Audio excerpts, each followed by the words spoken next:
The Benjamin Dixon Show is only possible with listener support. Go to www.thebenjamindixonshow.com to register for our blog and join the Progressive Army. As the myth of Sisyphus goes, a long time ago Sisyphus was the king of Corinth, who was punished horribly in the afterlife. Sisyphus was sentenced to rolling a gigantic boulder up a steep hill for the rest of eternity. The only problem was, right as he reached the top, the boulder would roll back down, and Sisyphus would have to start over and over and over again. The agony in Sisyphus' punishment lay in its nature of cyclical struggle that would ultimately never lead anywhere. He was trapped in a meaningless cycle with no hopes of rest or an end to his punishment. I want you to think of the story of Sisyphus throughout this entire episode. And I also want you to think on a particular concept of democratization, the idea of more accessibility, more voices, and the decentralization of anything. The democratization of media, for example. The internet has given way to so many voices to be inserted into the conversation, and the pros and cons of democratization and the strength that it gives individuals to have a voice in the national conversation. I also want you to extend the idea of democratization to the democratization of an ideology, of what it means to be a leftist, what it means to what is in the acceptable parameters, what is the Overton window for your particular ideology, no matter where you fall on the political spectrum. Perhaps you don't consider yourself a leftist. Maybe you consider yourself just a progressive, or maybe you consider yourself a liberal. And maybe some of you listening consider yourself a conservative. I don't know why you would listen to my show, but I digress. The point is, we are in the democratization of our ideologies, meaning that there are no longer professors who sit on top of their ivory tower who can simply disseminate to distribute the tenets of our ideology unchallenged. And the primary mechanism through which this democratization of our ideologies has occurred has been the internet, but more specifically social media. And if we drill down even further, it's Twitter. It's every man and woman or non-gender conforming individual is fair game in the world of Twitter. You do not have the right to put an idea up and not have it challenged in the world of social media, specifically Twitter. And that is a wonderful benefit of the democratization of our ideology. I'm sure someone has an entire dissertation on this. I'm just pulling this out of my thinking over the weekend. And to that end, that makes you the individual who may only have 100 followers. It means that you actually have a contribution to the shaping of the ideology. And that means that you who may only have 100 followers, if your contribution is significant or what you have to say is important, you can foment to the top of the conversation and yourself contribute to the acceptable parameters, the Overton window, or the very definition of your ideology. It is an amazing time, and it is a wonderful thing that our ideology and our thinking and our beliefs, our political beliefs, are now able to be contributed to by the masses. That means there's nobody who's unimportant because they don't have a particular position or a particular pedigree. Everyone is involved in the conversation that shapes our ideology. And the reason I start with this is obviously I'm going to talk about Syria, Joy-Ann Reid, and all the issues that we've been arguing so much about over the weekend. But the reason I start with this is because we can't minimize the significance and the importance of the democratization of our political beliefs. And with that, I want to shift gears. Just keep those things in mind as we talk about Syria, Joy-Ann Reid, and other issues that have fomented to the top of the conversation in our in the new arena of ideas. The new public square where we go to argue with each other, Twitter. I want to start with Syria. And before I say anything about Syria, I want to start with something that I think every single one of us need to confess and admit. We need to speak this truth first. The people of Syria don't give a damn about what we are thinking about here in the United States. They don't care about these arguments that we're having in the United States, particularly on the left. I would imagine if I were to take myself and to use the overabundance of empathy that I am plagued with, I imagine that there's a father there, just like me, with 3 children, a newborn, just like me, who wants nothing more than for this to all be over and for his children to be able to grow up in peace without the constant fear of bombing and destruction and death.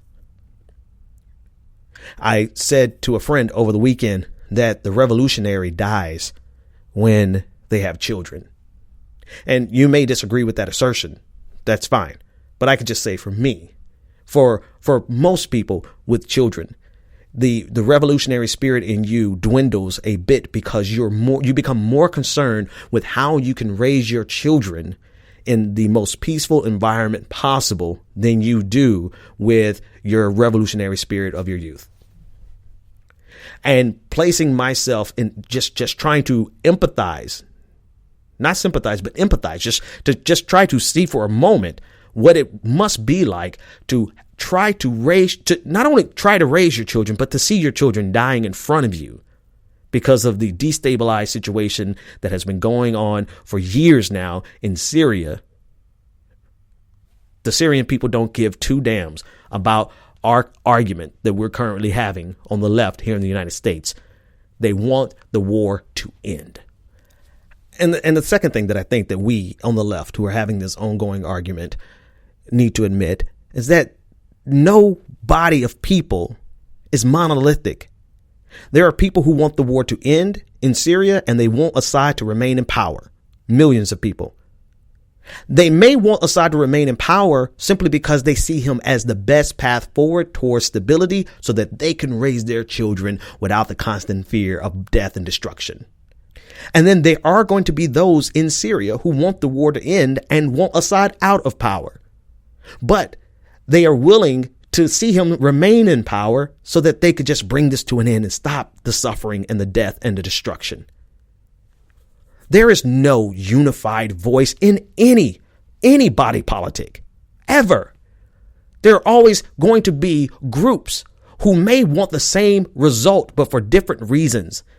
And so for people to come and say, listen to the Syrian people. Well, yes, we actually are listening to the Syrian people, and they are saying different things, not just based on our casual observations, but based on the reporting of journalists who have been on the ground. The Syrian people are not a monolith. And so none of us have the ability or the right to try to speak on behalf of all the Syrian people because, hell, we can't speak on behalf of all the American people. We can't even speak on behalf of all leftists. And then number 3, what we say here on the left in the United States of America does not affect the outcomes in Syria. It barely has any bearing on the outcomes here in the United States. And this is not to make it seem as though what we fight for is hopeless as leftists. It's to say that we are not in position. We're not at the decision-making table. We're not in the policy think tanks. We're not in a place where we can have our ideas yet. We're not there yet where we can have our ideas influence the outcomes.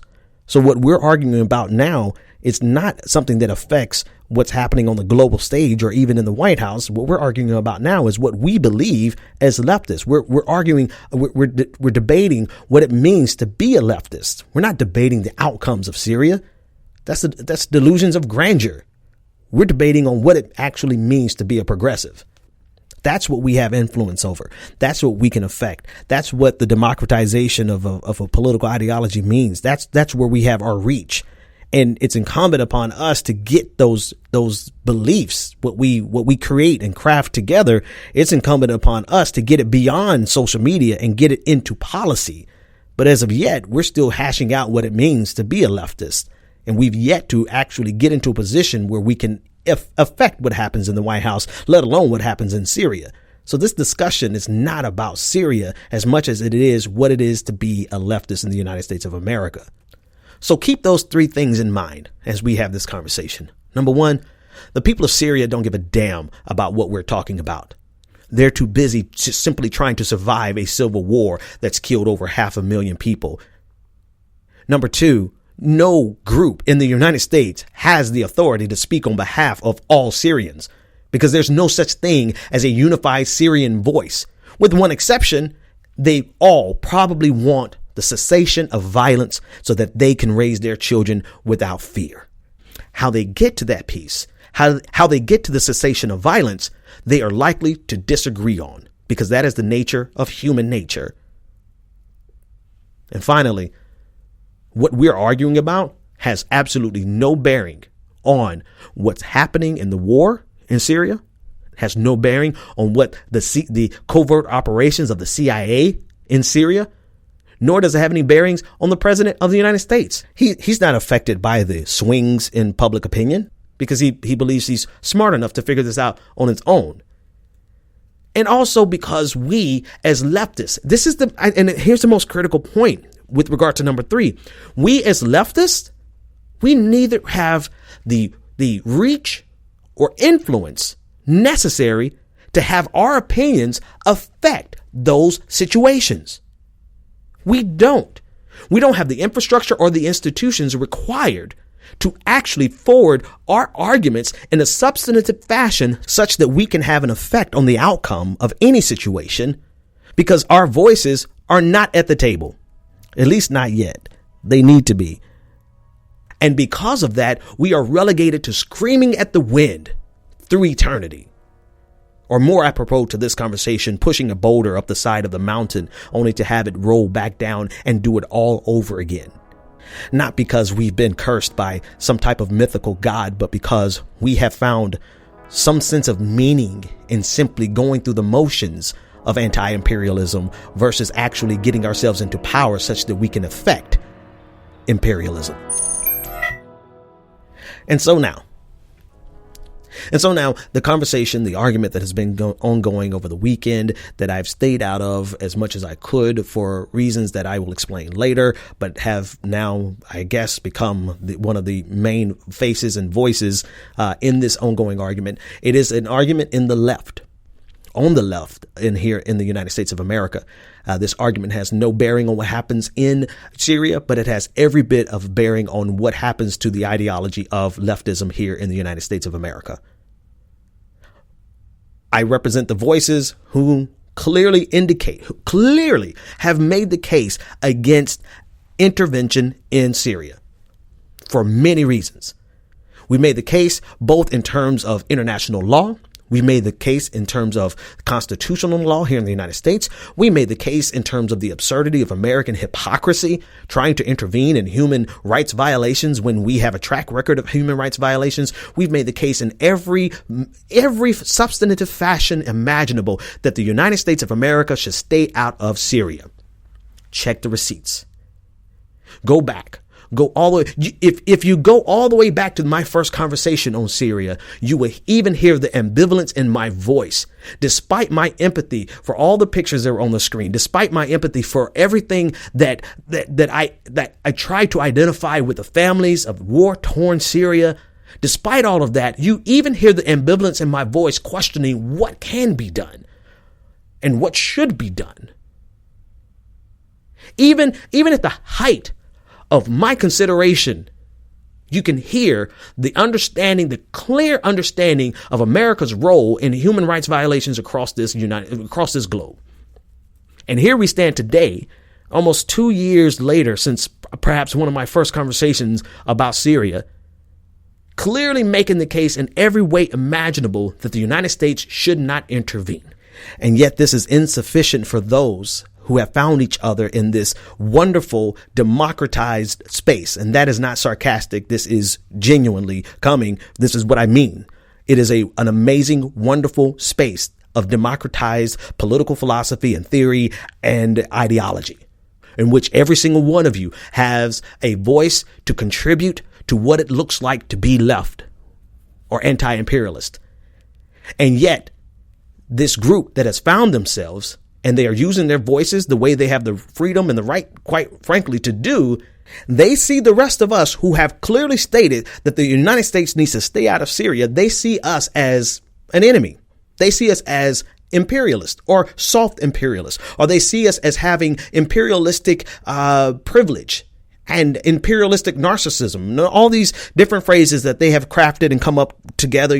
They've chatted amongst themselves and say that anyone who speaks out, quite literally anyone who would suggest that Bashar al-Assad is guilty of war crimes, or at a minimum, human rights violations, anyone who even hints towards that, they're soft imperialists, or using paternalistic tendencies from their privileged position of resting inside of the imperialistic state of the United States of America.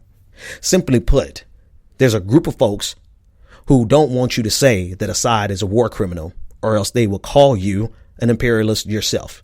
Never mind the fact that you oppose any type of intervention by the United States in the Syrian conflict.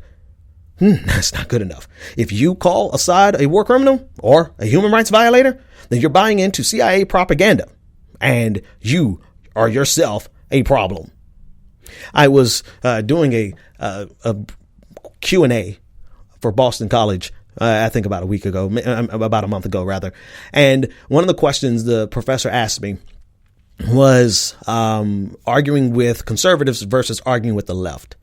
I regularly and routinely argue with conservatives for many reasons. And then he asked me about arguing with the left. I'm like, no, I stay out of those arguments. I try my best to, even though I don't. I try my best to, because inside of the argument of what it looks like to be a leftist in the United States are the most bitter and scorched earth arguments in this democratized space. And that's to be expected. But I try to stay out of it because a few reasons. Number one, I try not to use my platform to crush other people's voices.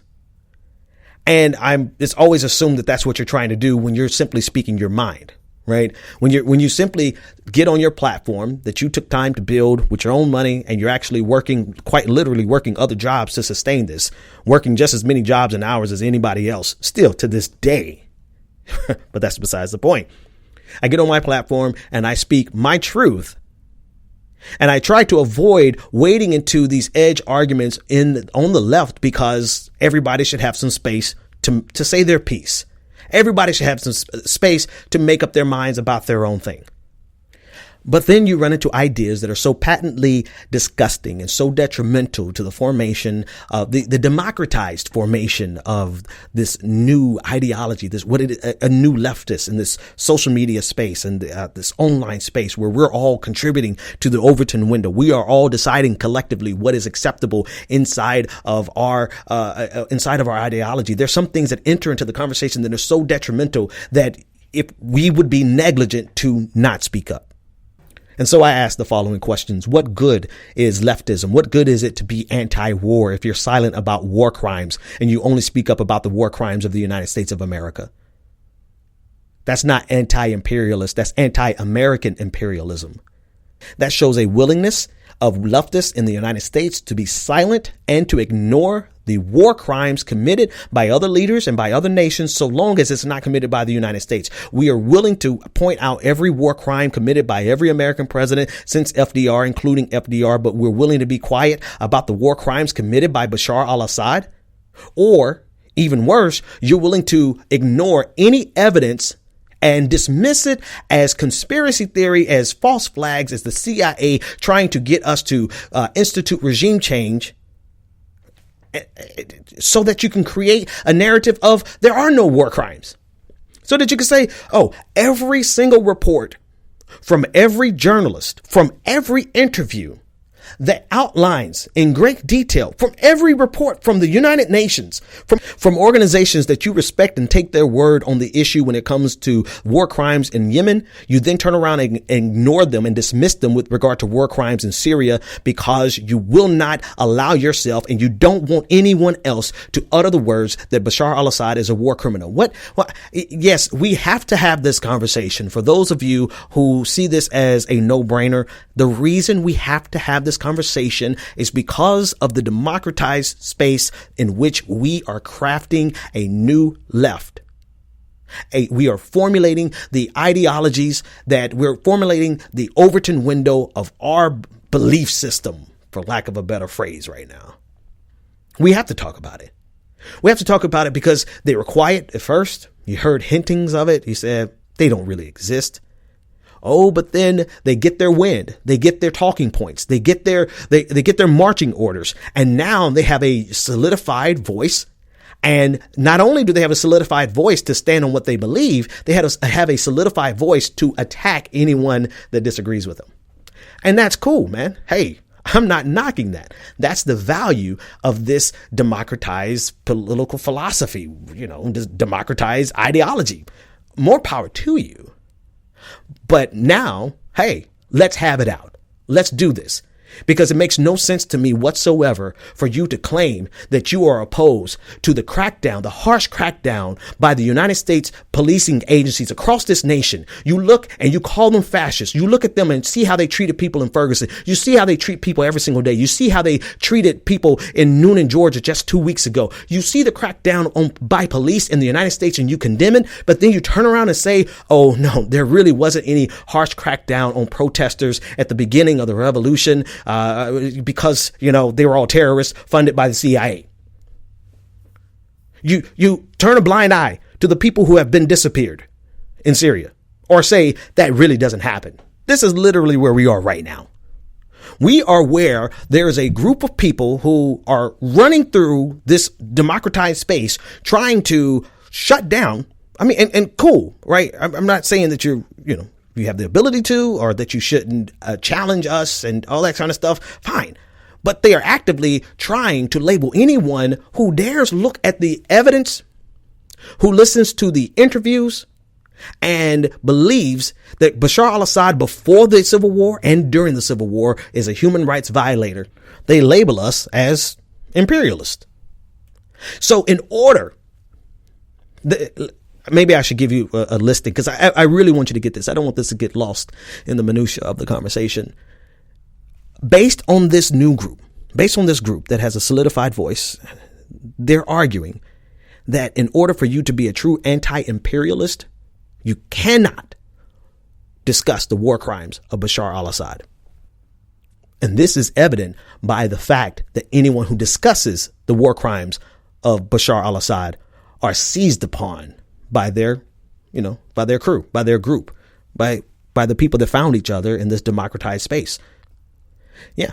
So that's that is a firm belief that has been argued to me over this weekend in such an amazing fashion, in such, over and over and over again. It is insufficient for you to be opposed to intervention if you speak of Assad's war crimes. The reasoning? Well, I've heard everything from you as an American have a privilege, and you should not speak on what's happening in Syria because you're not speaking for the voices of the Syrian people, while they simultaneously speak on behalf of the Syrian people. I've heard that there are power dynamics at play, that I, as a black man in America, in the seat of empire, have more power than Bashar al-Assad, who has an air force. I've literally had these presented to me. I've had presented to me that once you speak of Bashar al-Assad's war crimes, you're parroting CIA propaganda. And to that, my question has been, and no one has answered this: do you believe that he has committed no human rights violations? Because that's what's important at this point. What's important at this point is the willingness to either ignore or absolve Bashar al-Assad of his war crimes and his human rights violations in order for you to find a way to oppose American imperialism. What good is our leftism? What good is being anti-war if you have to be complicit with someone who's committing human rights violations and war crimes in order for you to oppose American imperialism? The other argument is that if you speak of Bashar al-Assad's war crimes, then you are indirectly helping people who want intervention. And to that I say, since 2013, since the alleged gas attack in 2013, for which many agencies, but I'm not even going to go into the evidence because, we're at the point in this juncture where people will 100% dismiss every bit of evidence that contradicts their starting position. But since 2013, when President Obama had the opportunity, 2012/2013, President Obama had the opportunity to go in and change the regime. Did he do it? No. 2017, Donald Trump had the opportunity to go in and change the regime because of another alleged chemical attack. Did he do it? No. 2018, Donald Trump had a second opportunity to go in and change the regime. Did he do it? No. So not only is it absurd for people who claim to be anti-war, anti-imperialist, and pro-human rights, not only is it absurd for those people to be willing to ignore war crimes in order to impose American imperialism, but it is also absurd on the face of the argument. You constantly argue that regime change is coming around the bend if you talk about these chemical attacks, but we've literally gone through 3 alleged chemical attacks. Whether they were committed, actually, let me change my phrasing. Chemical attacks that occurred, whether they were committed by the rebels, by the jihadists, or by the government, we've gone through 3. And in each scenario, the United States did not go in and change a regime. And I hope that you can go with me on this, because I'm shifting gears here. I'm shifting gears very subtly. Not only did I have to fight against people who I consider Assad apologists because their only disagreement with me, we agree on no intervention. And I can outline a case for no intervention in a fashion that doesn't require any allusion towards CIA involvement and conspiracies. I can simply make the case based on the acceptable parameters that people respond to in the United States and across the globe. Right. I think that's very important. I have 2 tangents. This is the first one. It's important for us to make the case within the framework that is accepted in this. If your only way of stopping intervention is to say it's a CIA false flag, you're Sisyphus. You're just going through the motions, and you will never have any impact on whether or not we actually do these things. Because there is a framework that people respond to and that they don't respond to. And inside of international norms, there is no reason and no justification for the United States of America to invade and overthrow Assad. There's no need for me to say that every single piece of evidence that has come out from agencies ranging from the UN to there's no need for me to say that every single piece of that evidence is something from the CIA and in hopes of overthrowing Assad. There's no need. You know why? Because 1, the public will, we just don't have the stomach for it. Number 2, Donald Trump's in the White House, so you're going to have a lot more people opposed to it than you would if Obama was in the White House. Number 3, there's no AUMF, no authorization of use of military force, so anything that Trump does would be illegal based on constitutional law. And number 4, there's no mandate from the United Nations. There's no resolution from the United Nations, so it's illegal in international law. There's so many reasons. Number 4, I don't even know what number I'm on anymore. We have a history. We have a history of making human rights violations worse. We have a history of destabilizing the region. We have a history of being in bed with dictators, turning around and killing them and destabilizing their nations. So number 5, whatever I'm on, the United States of America has no moral standing to do this. And so the only place that you disagree with me on is the fact that I'm not willing to ignore Bashar al-Assad's war crimes. And now for the subtle shift. And I need you to come with me. As much as I spent the day, I think it was Thursday or Friday, probably Thursday, arguing against who I consider to be Assad apologists for every reason I just outlined. The afternoon was spent arguing with interventionists. Who came and they all attacked me, and it's totally cool because, I absolutely love, fighting off, 1,000 people at a time. Don't ask me why. I should probably spend more time in the gym than doing that. But I digress. I spent the afternoon arguing with the most ridiculous people who had no solution for what Syria was going to look like after we overthrow Assad. They were as bad. They were as bad as the Assad apologists in their oversimplification and their cherry picking of data, their unwillingness to question the data, unwillingness to question the evidence. They did the same exact thing. I don't want to lose the audience, so I hope you're with me because obviously I've been thinking about this a lot. There are 2 sides of this equation. They're the Assad apologists your only beef, I call you that not as an insult. I call you that because your only disagreement with me is that I call out his war crimes. That's the only place we disagree. Therefore, to me, you are an Assad apologist. Own it. And then on the other side, you have interventionists who really want to overthrow Assad. Not as big of a group, but they're there and they're loud and they're just as vociferous. They're just as ridiculous. They cherry pick data. They ignore evidence. And they attempt to speak on behalf of all Syrians. I mean, literally, I had the same exact arguments. I can take tweet after tweet and just switch out nouns and switch out Syria, switch out Assad for rebels. And they had the exact same argument. I could switch out. I mean, they literally were saying, how dare you not listen to the Syrian people? You think you in Atlanta have no more about Syria than the Syrians who are calling for Assad to be overthrown? Literally scroll up in my mentions and there's someone saying, how dare you speak about Syria? You think you who are in Atlanta have the ability to speak on behalf of Syrians who want Assad to remain in power? I mean, quite literally, you guys are like the same and you deserve each other in that way. But I bring that group up because of one thing, one important note that I think has to be mentioned, or else I would not be true to myself. Despite everything I disagree with this group on in terms of their willingness to ignore Assad's war crimes, one thing remains true about the United States of America. It can shift gears into regime change mode instantly. Not based on what we say, not based on what we say on Twitter, not based on what we write about in our blog posts, simply based on the interest of the United States of America. If it ever becomes more important to the interest of the United States of America, the elite and the powerful in the United States of America, the people who actually have the ability to influence the decision of the president of the United States, if it ever becomes more profitable for them to overthrow Assad, there's absolutely nothing that would stop the regime change process. But you know who has no bearing on that, my friends? You and me. You know why? Because we don't have institutions to combat it or to support it or to underwrite it, underscore it, whatever. All we have is this space on Twitter and social media where we are hashing out what it means to be a leftist, what it means to be anti-war, what it means to be anti-imperialist.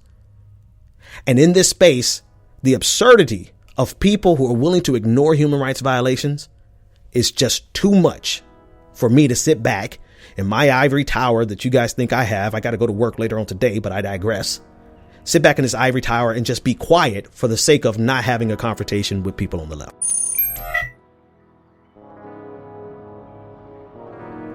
So what's the point? The point is this.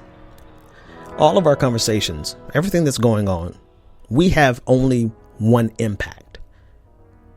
The vast majority of us, we only have one lane that we can affect. And that is, what does it mean to be a leftist? What does it mean to be a progressive? What does it mean to be anti-war? And in that, and before I go further, let me reiterate this. What you and I are discussing has absolutely no bearing on what happens in Syria. Matter of fact, the Syrian people don't give two rat asses about what you and I think. Matter of fact, they would look at us and say, they wouldn't even look at us. They're too busy trying to survive.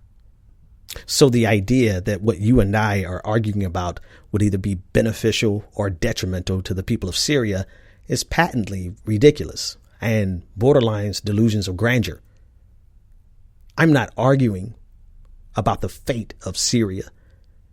If I could impact that, I wouldn't be in these conversations with you. I'd be busy trying to impact that. That's literally the reason I got involved in politics in the first place, was how do we stop war? And to see the war happening, to see the families being destroyed, to see fathers having to carry their children around. You know, if I had the ability to affect that directly, I would not spend 1 second arguing with any of you. The only thing I have the ability to affect is the same thing that you have the ability to affect.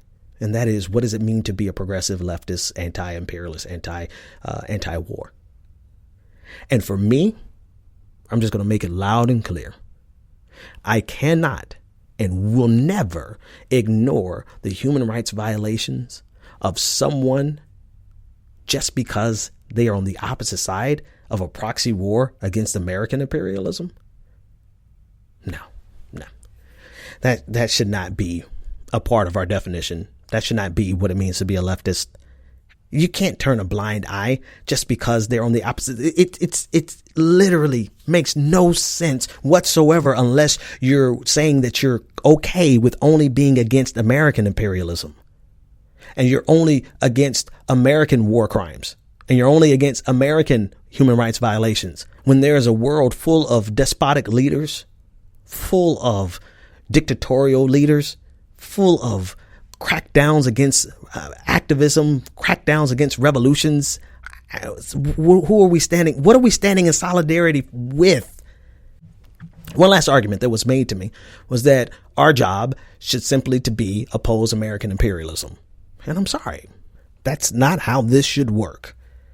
We can't just look at America's war crimes and then ignore the war crimes of other nations or the human rights violations and say, oh, well, America has no right to talk about it. Like you're an American. You have no right to talk about it.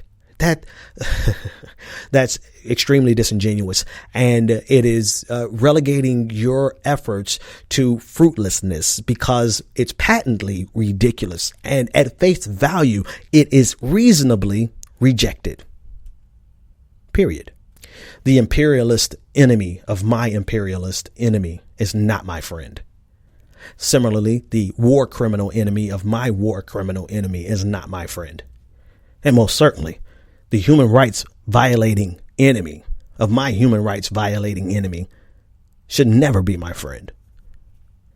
And for those of you who are screaming at your phone right now or your computer right now saying, but he didn't commit any war crimes. He didn't commit any human rights violations. Well, then to you, I have nothing to say. And to those of you who say, well, he may have committed human rights violations, but you shouldn't speak of it. Well, then I leave you with this. Justice is indivisible. Injustice anywhere is a threat to justice everywhere. I would not presume that this is the end of the conversation, but rather the beginning. Yep. I'm quite sure I'm going to have plenty of feedback on this episode to discuss further. But I didn't get a chance to talk about Joy-Ann Reid. During the show, I got a message from Glenn Greenwald. He's going to join me this afternoon, and we'll talk about Joy-Ann Reid, his article, and what I see to be the Sisyphus, another Sisyphus for the left. So yeah, I will post that as I get it done, probably tomorrow morning, and we'll continue the conversation there. That's all I got, folks. Good to be back. See you tomorrow. The Benjamin Dixon Show is only possible with listener support. Go to www.thebenjamindixonshow.com to register for our blog and join the Progressive Army.